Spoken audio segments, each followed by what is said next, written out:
When you dare to share, you break the silence. When you dare to share, you speak your truth.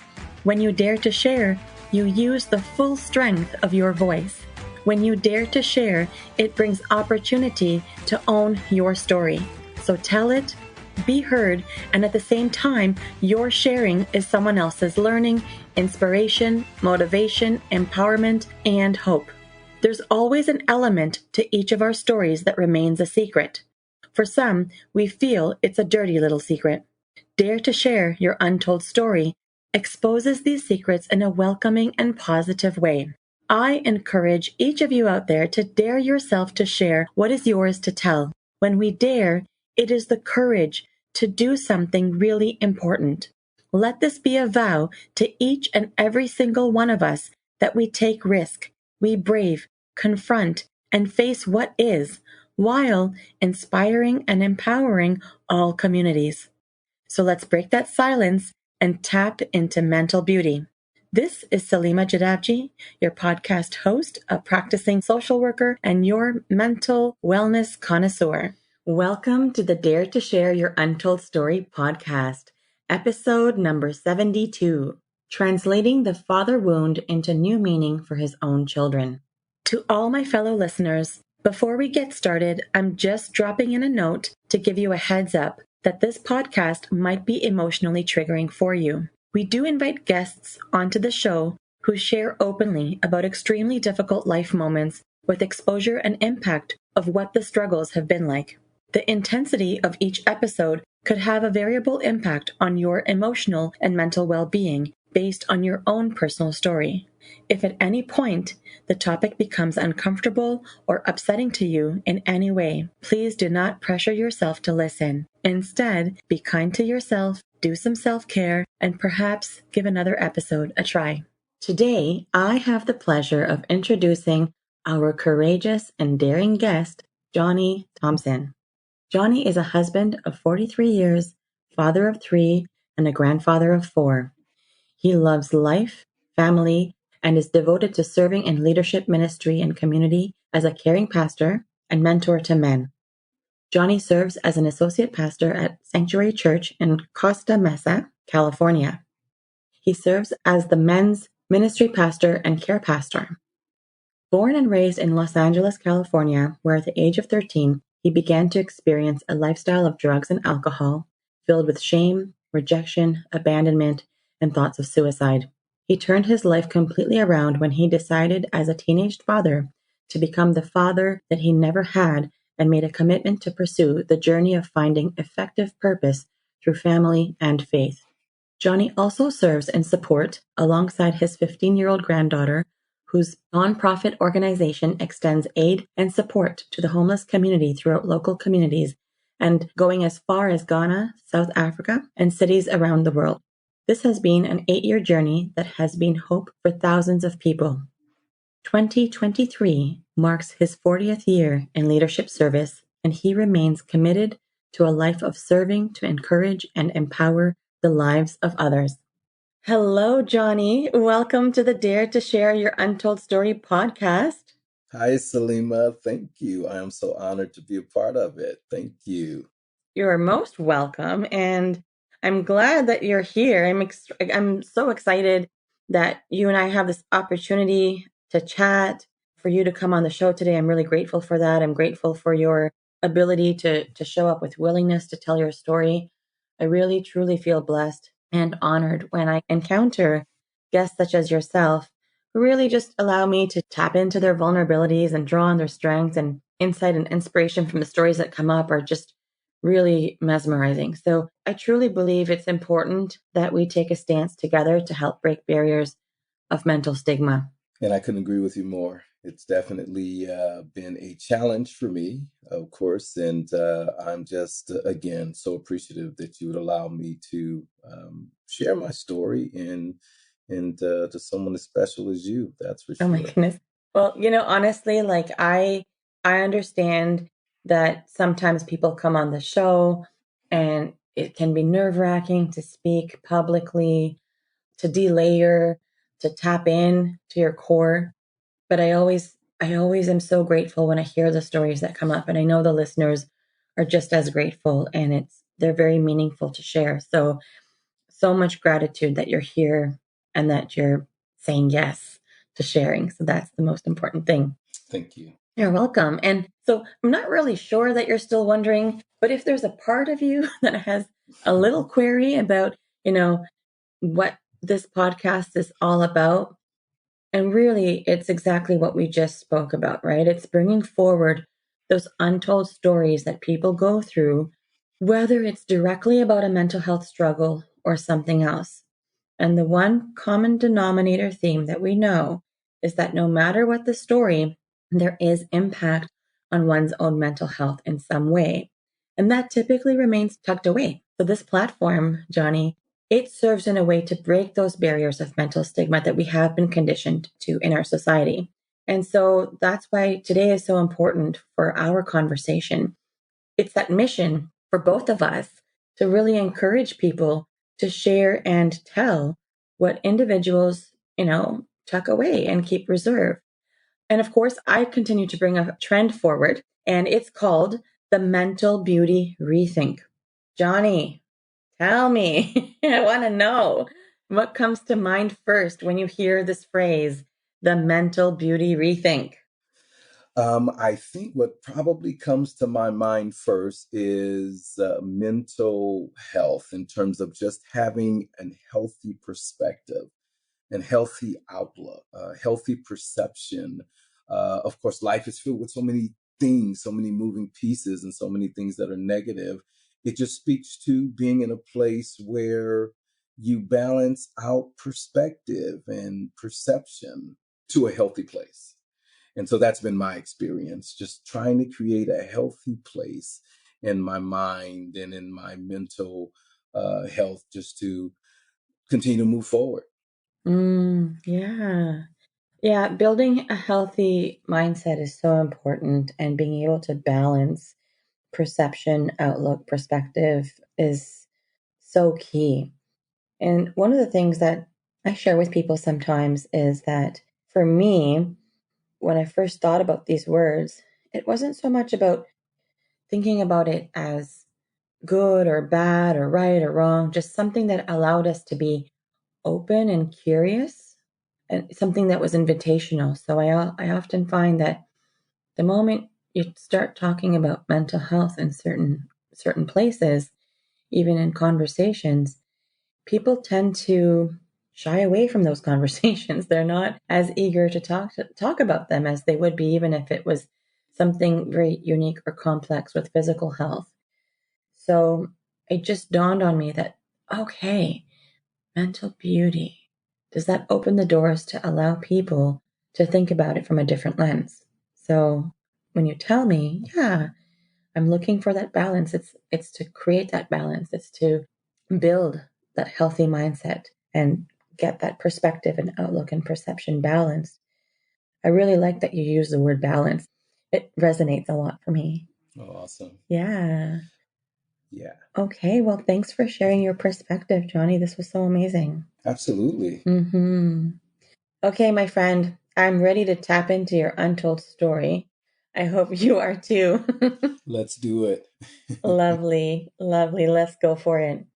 Okay, Johnny, give us the newspaper headline of how you would title your untold story. How would it read? It would probably read Surviving the Father Wound for me. And that would be the wound of absence and the challenge of what I'd had to go through just to kind of maintain some sense of balance to sort of move forward to be better because of the missing pieces that were a part of my life. hmm Okay, can you say your title one more time? Surviving the wound of absence. Surviving the father wound, the wound of absence. Right. I really like how you have been able to talk about or expand on it and share about maintaining this balance. See, the word balance is coming up again, and the missing pieces in your life and how you move through that. I guess that's what we're going to be talking about as we unpack your story. Sure. Yeah. And I have to be honest about it. This is the first time that I am talking about it. And Wow. so it should be interesting because it definitely made me kind of rehearse some things that were Hmm. probably not so pleasant. Right. I mean, sometimes when we do have to recall events, not all of them are pleasant, but you have my word, we'll be gentle. We'll go gentle and we'll make sure that you are the boss in the storytelling here. So whatever you are comfortable sharing is what we want to hear. Sure. So yeah, let's get into it. Tell us about your untold story. Tell us about the who, what, when, where. Well, of course, I grew up in a home where it was a single parent. Of course, I am the fourth son Mm-hmm. of a teenage mother who was an incredible mother. She had me 2 weeks before her 18th birthday, and so she raised me and my brothers in an environment that maybe wasn't the best environment, but I do have to give her props because she always advanced us forward and so raised us very respectfully. But I just remember as a kid wanting and missing a dad, you know what I mean? And Mm-hmm. so with that experience, it was oftentimes I discovered that, I went to the wrong places, did the wrong things, had the wrong mindset, and didn't know it then in the moment. But I think as I continue to live on, I discovered that I had certain behaviors and I gravitated to certain things because I was just this broken kid that felt Mm-hmm. like maybe I was the reason my dad wasn't around. And I don't know why I felt like that or thought like that, but I thought maybe perhaps it was my fault. And so I Right. kind of walked through life victimizing myself, I guess, in a sense, thinking, okay, I'm the reason why he's not there without even really understanding why I felt like that or thought like Mm-hmm. that. But that was that hidden thing down in the bottom, I guess, of my life that I didn't have enough sense or capacity to even acknowledge or understand at the time. Right. And so what you're saying is that not only was you didn't have a father who was emotionally present, but he physically wasn't there when you were growing up. Absolutely. Yeah, no dad. And I later discovered as an adult that he only lived a half hour away, but he was never present in my life. Did he know about you? Yes. Yes. Yeah, Right. he knew about me. He knew about me. And again, I was the youngest of four brothers, but they were all, my mom and my dad, they were all very young. They were teenagers, and Hmm. life back then was uniquely different, but it impacted my life Hmm. eventually, of course. I think I was 22 years old when I met my dad for the first time Wow. that I can recall. Okay.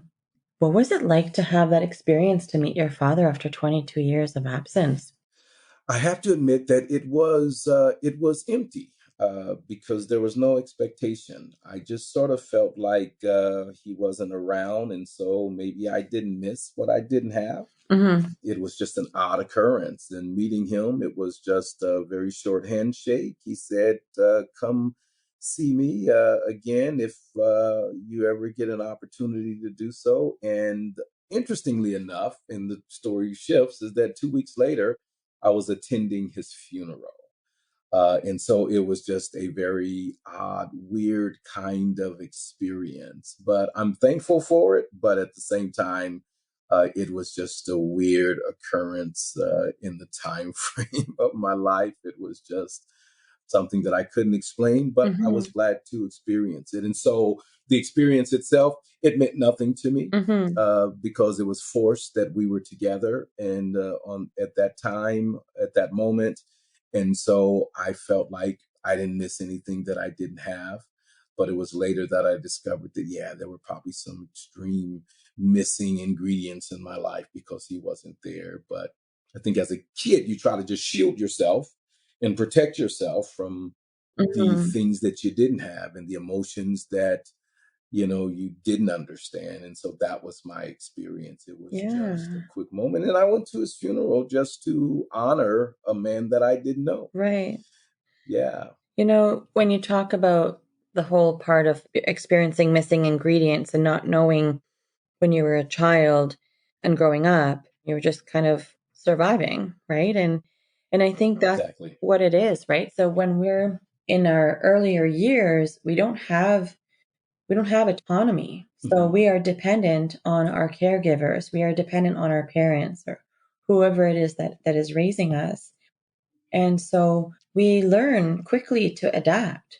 We're adapting for survival. That's the only way to make it at that time. But it's interesting that you mentioned this because it's over time that we sometimes get conditioned to respond in a certain way, and certain patterns of how we operate develop and stay with us. But that's when we need to kind of connect and check in with ourselves to say, hey, that was something I was doing for survival. I was adapting because I had to. It was a requirement to survive. But I don't actually need to do that right now. Or do I need to do that right now? Is this still good for me? If Mm. I'm not in survival mode, is this still serving me well? Is there something else that would be serving me better? Is this something I need to let go of, right? I think it provides us an opportunity to see that the ways in which we've had to adapt to situations based on whatever the upbringing was, and then look deeper at, okay, and what of that am I still doing now? Absolutely, and I love the fact that you brought that up. That my adapting to it was really survival, Hmm. right? Hmm. And so, but what I did not realize, of course, adapting to that as survival, I adopted all of these habits as the walls around me to get through it, to have a certain mindset about it, and to replace something that I didn't have with other things that were extremely unhealthy. And so, but again, all of that, as you stated, was really packaged as survival mode. Of course, Hmm. at my age, I didn't know that. I just went with the flow. Right. We rarely Mhm. do, but it was, if you, when you think back, you're going, oh, my choices and my decisions were all based on these things that I carved out for myself. Right, exactly. Hmm. 100%. Hmm. 100%. Okay, so tell me, like, I know that you said when you met your father, it felt like you were forced to be together. Do you like, do you remember what that 2 week period was like? Obviously, during that time after you met your father, you did not know he was going to die in 2 weeks or that you'd be attending his funeral in 2 weeks, I imagine. Right, exactly. So, what were those 2 weeks like for you? Well, I had appreciated the experience. And so even though I did not welcome the moment, it just so happens that it was just an odd occurrence that happened that I was actually meeting him. And so I didn't welcome the moment because I still felt rejected, right? Because I felt like you were never there. Why am I even meeting you? Hmm. What does it even mean? Hmm. But the 2 weeks following, there was something within me where I kind of felt like I was glad that it happened. I was glad it was almost like the closure of a chapter. I always wanted to know who he was. And even though the experience wasn't the best experience and I didn't really welcome the experience, I was glad that it happened. And so those 2 weeks, I would say, I didn't give a lot of thought to it Hmm. other than the fact that I think I appreciated Hmm. that I had that moment, because if I never saw him again, who knows if he wouldn't have passed, if I would have. So it's not like you met him once and there was a little bit of contact that was like initiated. It's like you met him one time and then Right, 2 weeks later you were at his funeral. right. Okay. Hmm. And so I'm curious then, Johnny. So to meet him when you were 22 years old, how did that process come up? How did that opportunity come up for you? My brother, my oldest brother, was actually living with him. Had no clue, had Oh, absolutely no clue. And he had come by to visit, and he says, "Hey, can you drop me off at our dad's house?" And of course, that's a peculiar statement. Drop you off at our dad's house? You know where our dad is? so your brother, My oldest brother, yes. he knew who your dad was? He knew who our dad was, and then, of course, as time went by, we discovered, in the aftermath of all of this, that there were, these, I wouldn't say family secrets, but they were just unspoken things that I didn't know about. Again, I was always the youngest of the bunch, and so again, I'm 22 years old, And so my oldest brother apparently had been living with him, and he said, "Hey, can you drop me off at our dad's house?" And Right. as we were going there, we were going back and forth.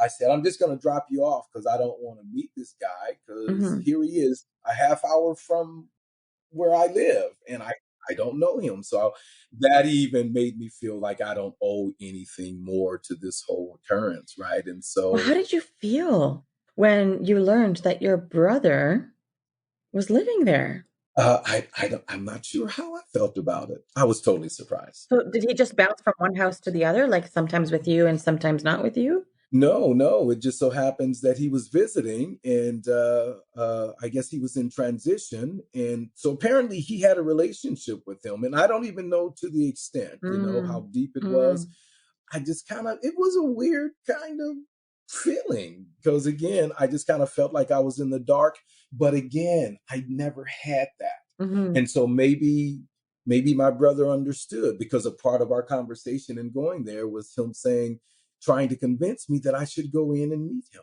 Mm. And I was thoroughly convinced that nope, I'm not going to go and meet him. I'm going to drop you off in front of his house and I'm going to keep going. Well, when I pulled up, I thought, okay, I don't have anything to lose. So why Mhm. don't I just go in? And I'm glad I did. Right. I'm honestly glad I did.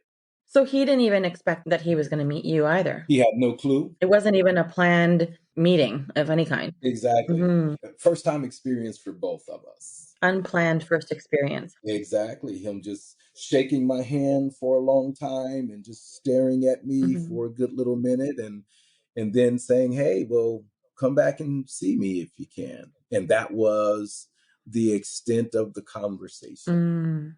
Mm. Mhm. Did your other siblings meet him, or was it just your eldest brother and yourself? My eldest brother, and what's so interesting about it is that in conversations after that, I discovered that my other brothers had very brief relationships with him, Mm. nothing like my eldest brother. Was there a part of you that ever felt dumbfounded at some points to go, "What just happened here?" Oh, absolutely. I got to tell you that internally, I was trying to process it all. You know what I mean? And then what does this mean to my life? Mhm. One of the things that I always just pondered is what, even though I always felt like I cannot miss what I didn't have, I always wanted to make sure that when I have children, that I would give them what I did not have and Mhm. I would give them me. And I just sort of felt like my dad never gave me him and I was never able to give him me. And again, when you're that age, you don't know what that means or what that Mhm. looks like. So in retrospect, you're able to look back and glance over it and think, maybe that's the reason I did what I did as a teenager and lived the level of life that I did because I was just acting out the fact that he was missing in action. And there Right. was this hole in my chest. Mhm. Mhm. So earlier, a few moments ago, when we were talking about clearly at the time, you were in that survival mode, that survival space. But it was only later that you recognized that there's some missing ingredients in your life. Right. Yes. How would you describe those missing ingredients now? They surfaced emotional emptiness. It was I started replacing feelings with drugs, alcohol. I'm not sure why I felt like abandoned. You know what I mean? There were those moments that I just sort of felt like maybe I'm the reason that my dad wasn't around. I didn't know how to process any of that. I just knew that he was missing from what I would see of other kids around me, dads at baseball games, football games, the track meet, dads coming to the office at school or something. I just realized that those were those things that I didn't have. And so I tried to feel that emptiness, not even realizing that it was some level of emptiness, but Mhm, attaching myself to other guys around, because, you look to other guys to affirm you. And, mhm, so there were just the missing ingredients because somewhere along the way, I just thought that maybe I wasn't good enough to have a dad. mm, Right. And so I started just, replacing that feeling, that emptiness, with drugs and alcohol. I had actually started doing drugs and alcohol at the age of 12. Wow. And so that's what my teenage life looked like. So when you said that you were trying to find men to like relate to and stuff, I guess you're meaning like you were looking for role models? Absolutely. I have to tell you that I come from the hood, Mm-hmm. quote unquote, you know? Mm-hmm. And so I have always felt that when you don't know who you are, everybody around you will tell you who you are. And if you've not had someone to affirm you, then that affirmation is oftentimes enough. Okay. And so if you're surrounded by guys that love to fight and you fight too, you know, they tell you that you're this great fighter, but they don't tell you that you're really fighting for nothing. Who fights for street corners and Mm-hmm. property and, Mm-hmm. you know, territory, you know, all of Right. those sort of things. And so that's the arena or the environment that I grew up in. And so that created all these toxic tantrums. And little did I know is that, you know, I'm looking for people to be my role models, but the role models that they were definitely negative. But again, I didn't even know the difference between what a negative or a positive role model was. And so if you affirmed me, if you celebrated me, if you applauded me, even if I did something stupid, then I gravitated to your acceptance and your applause. And so, It's external validation, right? absolutely. What we know about external validation is that's how your self-esteem is developed. So self-esteem is never something that we develop within ourselves. Self-esteem is measured by external factors. Wow. That's pretty powerful. I never gave any of that thought, but that speaks to why I was the way that I was. Right. And so 100%. when you mentioned a moment ago, you were saying like if you didn't know who you were, then people around you would basically dictate your identity for you. For sure. So what sort of identity was created for you? Like what was your identity known as then? You know, I was, it never was in my heart to do, but I always played the role of just kind of, you know, I was a wannabe gangbanger. Hmm. You know, I was, again, I smoked anything that they rolled up. I would drink anything that we could buy from a liquor store. And again, at 12, 13, 14, and 15. And so I just really became the neighborhood nuisance, you know, just, and really, honestly, I always knew within myself that that's not who I am. So you knew like that's not me, but you also just didn't really know who to be. So Exactly. these are my people. This is how they see me. I'm just going to play this role a little longer. 100%. And that's what it was. It was a role, and and I was accepted. Yes, you were accepted. So did you feel like because I'm accepted, I'm safe, this is a good choice? Absolutely. Safe was the magic word. You Mm. felt safe. You knew that these were people that, quote unquote, cared about you. Hmm. And so, because that was your level of experience, that you had friends, the ride or die, you know, that these people cared about you to whatever level that extent was, you know what I mean? But these were the people you did life with. And even though you were doing life the wrong way, these were people you were doing life with. And how long did that identity stay with you for? I would say probably from the age of 12, because I can actually remember specifically at the age of 12 in the last year of elementary school. That's when elementary school went to the sixth grade. And then, of course, going all the way through middle school, pretty much through junior high school. My very last year, as if I snapped out of it. And And so how old would you have been in junior high? I would have been around 17 years old. Okay. Because I actually had my oldest son 2 weeks before my 18th birthday. Isn't that interesting, the parallel with your mom? Absolutely. Hmm. Absolutely. Yeah. And so that's when my life shifted. I realized that there was substance going on that I needed to give attention to and pay attention to. And even though I hadn't been equipped for it, Hmm. I figured that that's no reason for me not to become equipped for what life may be in front of me now that I have a responsibility. And so it shifted then. But all of those previous years, yeah, I was just I was stuck on stupid. I Mm-hmm. was a pretty serious idiot. Mm-hmm. And again, trying to please everybody around me and just not, again, having an identity. And I think that's where my challenge was. Mm-hmm. I didn't know who I was. I didn't know who I was supposed to be. And Mm-hmm. so I was anything and everything that I could be to just to be accepted in the community, or not necessarily in the community, but in the community of people that I did life with. But it shifted when I fell in love with this amazing girl who's been my wife for the past 43 years. Mm-hmm. We were just kids. Mm-hmm. We didn't know what we were doing.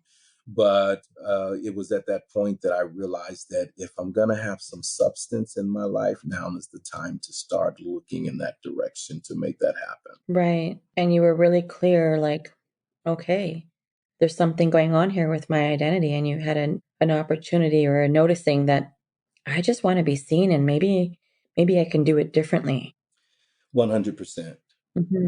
And you articulate those things so much more better than I do. I think you just kind of stimulate my thought when you say certain things, but I had no clue Mm-hmm. that that's where I was or what was going on. I just knew that all of these years previous, and even though I was a young kid, didn't know any better, Mm-hmm. all of those years meant nothing. They had no substance. And I finally realized that I've got substance. I had no clue that I even understood what that meant. But, I think when you're looking through the glass of a hospital room and you're seeing a baby that's got your name attached to the crib, then it's time to get really honest and serious about some things. And that was my internal thought process. And so, would you say that you realized you had substance, that there was some substance here when your child was born? Like, would you say that was the moment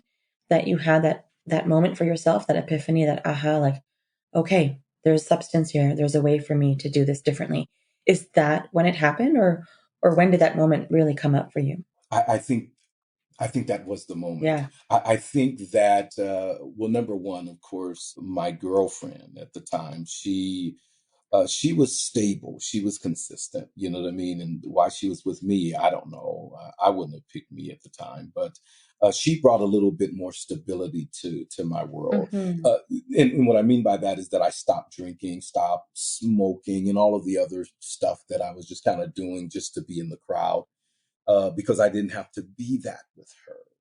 And I discovered that that's who I really was. I didn't want to do all of that stuff. And so she was probably the first contact to me understanding that there's more to my world than what has been in my Mm. world. You know what I mean? But little did I know I was still dealing with the challenges of it all. You know what I mean? It just doesn't go away. Yeah, no, of course it doesn't go away, but it certainly sounds like from how you're sharing, this new identity naturally developed when you met your girlfriend who was stable and you found a way to be yourself.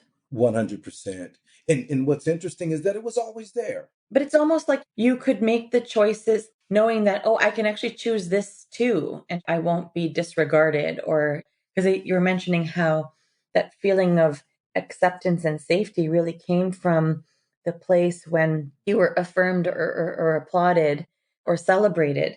But it sounds like only certain actions that you did would validate with affirmation. Absolutely. So I think what you were sharing with me just a second ago is that you had liberty and freedom to make different choices, knowing that she will still accept you and you will still be safe with her and that she'll still care about you. There was that sense of assurity that you had. She was a safe place. You're absolutely right. And Hmm. I could be who I was, and I could be the person that I really was, because I struggled with that. I didn't like the lifestyle that I was Right. living, but again, it fit, Yes. the environment that I was in. And so you're absolutely right.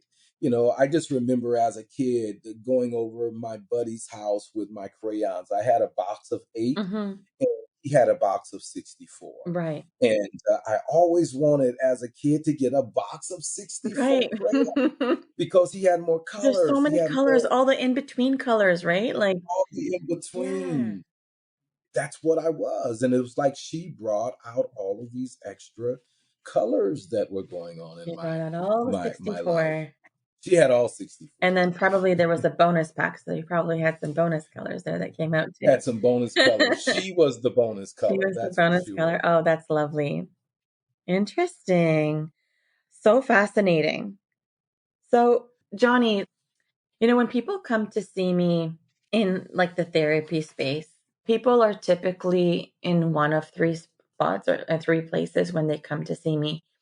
Some people are getting started where they're just like, I need therapy. I'm not sure where to start. I just know I'm just here. And so, we kind of explore what that looks like. Some people are in the middle of some part of their journey and they need support specifically in those areas and then realize maybe there are other things going on or they're able to still focus on that. Some people are looking back where they're needing to gain closure on some other parts of their life or they're trying to create new meaning or whatever it may be. But typically, along that spectrum, people are in one of those three places. What part of your journey would you say that you're in terms of this father wound? Would you say that you are getting started in the middle or looking back? I would say I'm looking You're back. looking back. And what would you want to remember about the process of your healing journey? Maybe the question is not what do you want to remember about the process, but maybe the question is what do you need to remind yourself of so that you continue looking back? The responsibility. The thing that brought responsibility to my life was a shift in my life, right? And particularly when I had my first Mm-hmm. son. And I went from understanding what it meant to be responsible because I stood there thinking to myself, I got to be Mm-hmm. responsible now. But there's a difference of just thinking I got to be responsible and then stepping into what do I need to do to be responsible? I need to position myself to be able to respond to what I'm going through. And so for me, just my ability to say, okay, I'm not going to be able to conquer what I don't confront. And so all of these issues that are in me, the missing wound, the missing dad, the emptiness, and all of those things, they were still there. And there were still these battles that I had internally and all these toxic tantrums. I still wanted to be all of that, but I made a decision that that's not what I wanted, that I wanted more, that there was more to what I had become, honestly. And so when I look back, I think about that if there was anything, it's like I realized that there was more to what I had become. One of my favorite movies is The Lion King. Right. And in a scene in The Lion King, of course, Mufasa appears to Simba out of a vision. And he tells him that you've forgotten me. He says, no, Dad, I haven't forgotten you. He says, oh, yeah, you've forgotten me because you've forgotten who you are. Mm-hmm. And he says, you're more than what you have become. That's my greatest scene in the cartoon depiction of The Lion King. He says that you are more than what you've become. And I just remember standing there looking through that glass window at my oldest son, thinking that maybe I'm more than what I had become. And of course, I didn't know how to articulate it Mm-hmm. then. Thank goodness for The Lion King. But I was more than what I'd become. And so and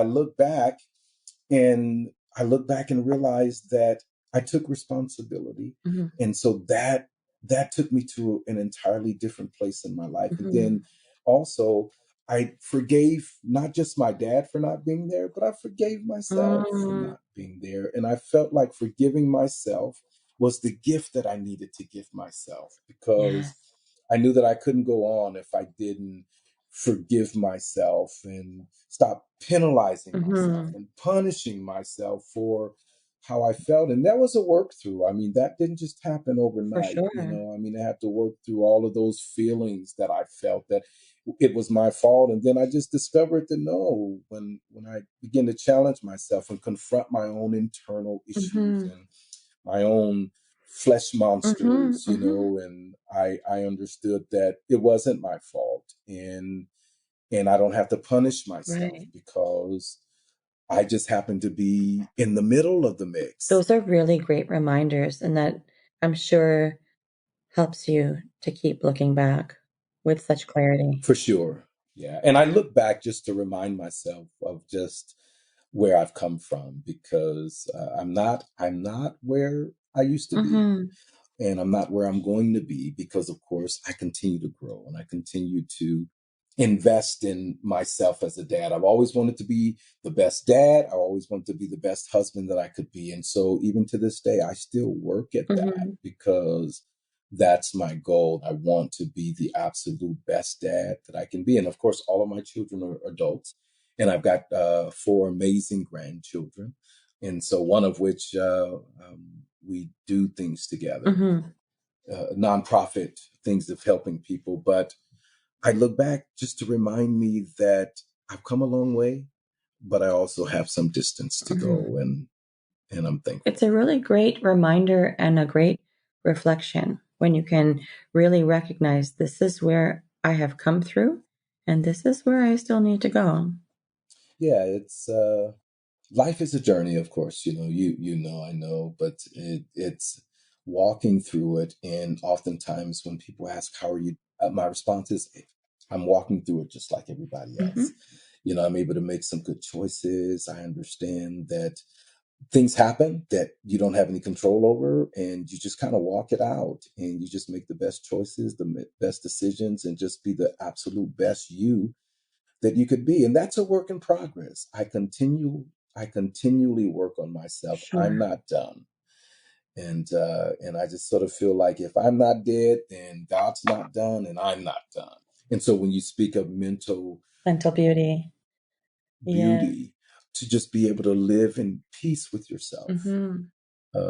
knowing that you don't have to be a victim, and knowing that life is a big place and there's just so many opportunities. And but again, it takes a lot of growth. I'm definitely still in the oven baking. Yeah. And so there's a lot of reflection there and refreshing thoughts about your process of looking back and where you're at and where you're still focusing. So, Johnny, I am now curious to ask you. We've been dabbling with it a little bit throughout our conversation, but I really want to know how your untold story has affected your mental health.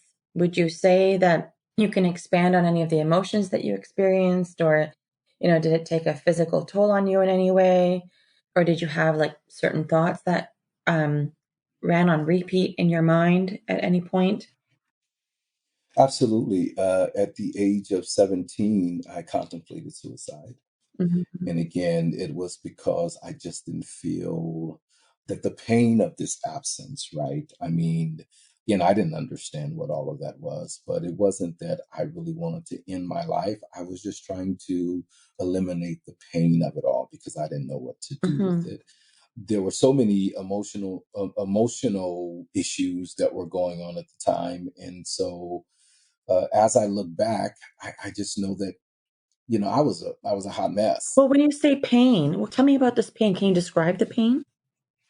It was just the absence of not having, not feeling like I was good enough to have a dad, good Mhm. enough to have a family like I would see in others, and good enough to have somebody that would affirm me, good enough to have somebody that I could trust and to love. And so and I compare that, of course, with my own experience with my own children. Just the fact that they've had a dad, that we've had amazing conversations, we've been able to be vulnerable. I've been able to be vulnerable Mhm. with my Mhm. sons. That's not something that many men Mhm. often are able to do with their sons. I've got two sons and an amazing daughter, and the wealth of having a relationship with them is it's priceless. And so, as I look back, I was just this empty container. Mm. It's almost like I Mm. love to bake. And if I don't put enough sugar in, I taste it. If I don't put the baking powder in it, I taste it. I've had enough cakes and sweets to know that okay, something's Right. missing.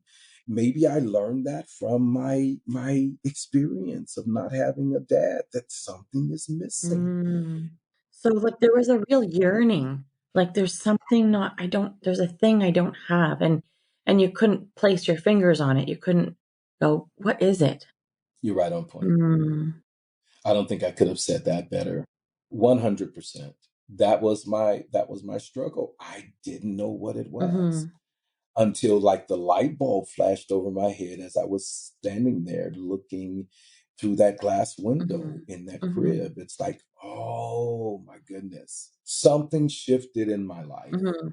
But I knew I had to do something with it, right? And so it just wasn't a matter of just the shift alone. Just the fact that you knew you had to execute action, you were gonna be pivoting in a very like intentional way.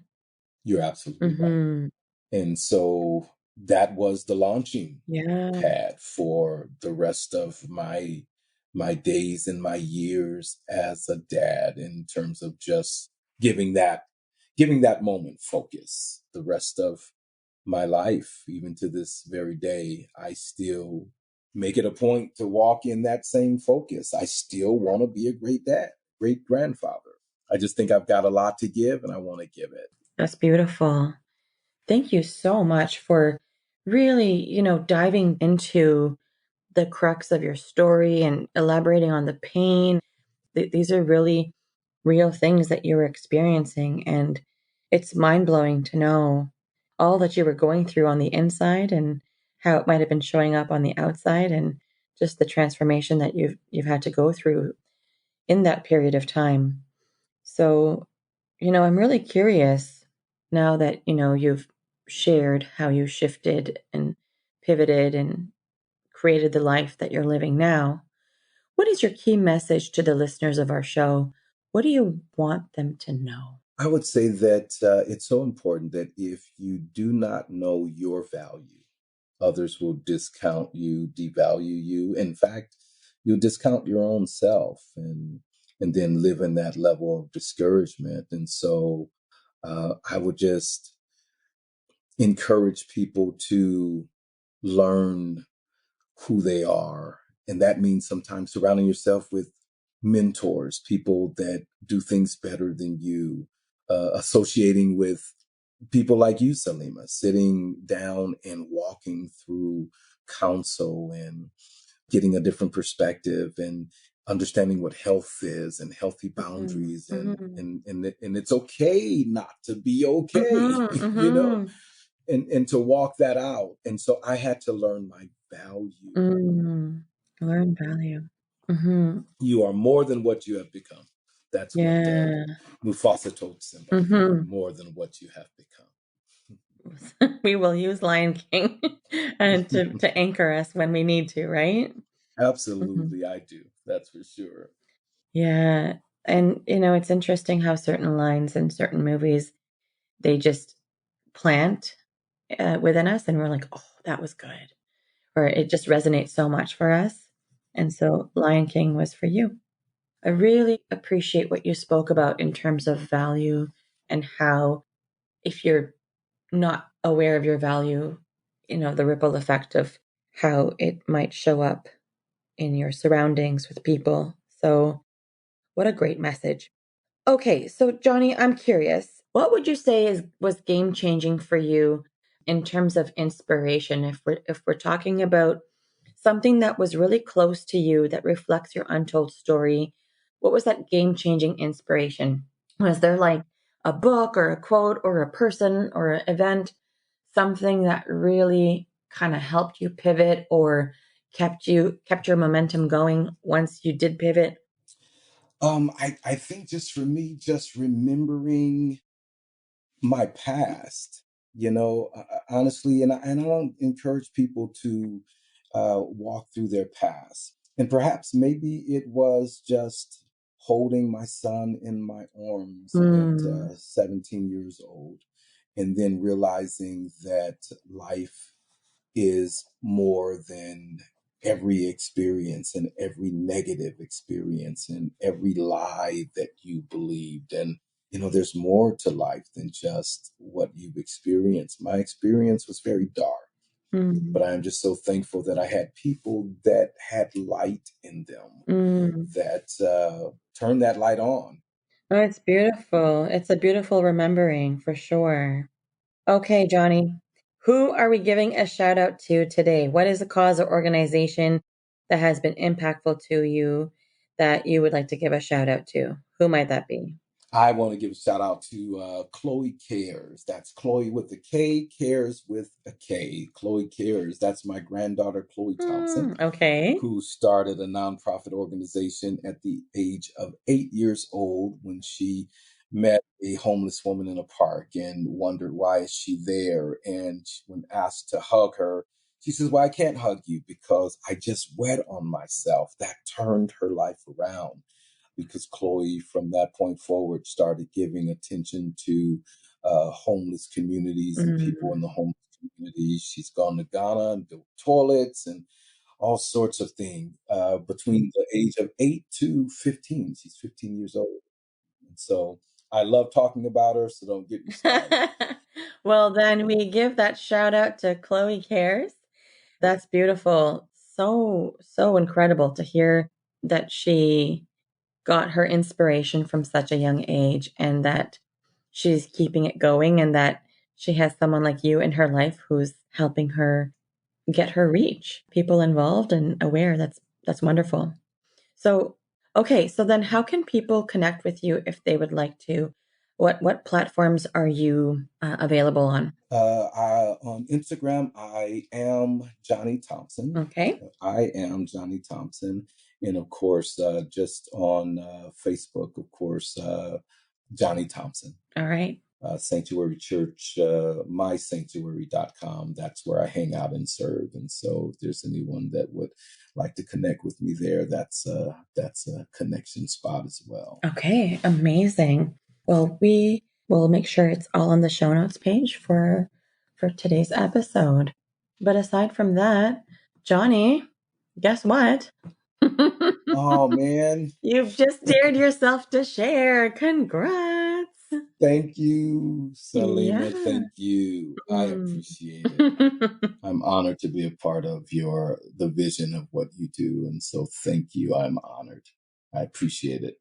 Johnny, I would just like to take a moment to express my gratitude for the story that you've shared today, tapping into the father wound and the physical and emotional absence and how you were impacted by it, how you sorted through it, the extent of reframing that you've been able to consider and reconsider. This was done with such courage and bravery today.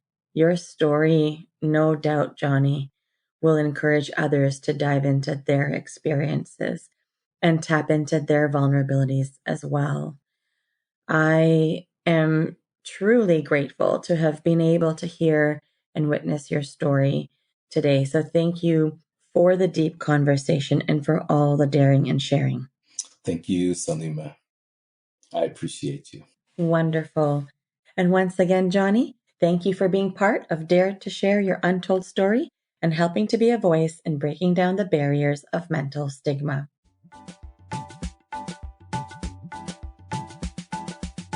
To all of our listeners, if you like what you've been hearing on this podcast and you want to be part of breaking down barriers of mental stigma, I invite you to go wherever you are listening to the episode and hit subscribe. Leave us a comment or a review of the episode and maybe how you relate to it. To learn more about what we offer, visit www.daretoheal.co. And if you are feeling ready and brave to share, please submit your story by visiting www.daretoshare.co. Thanks for joining in.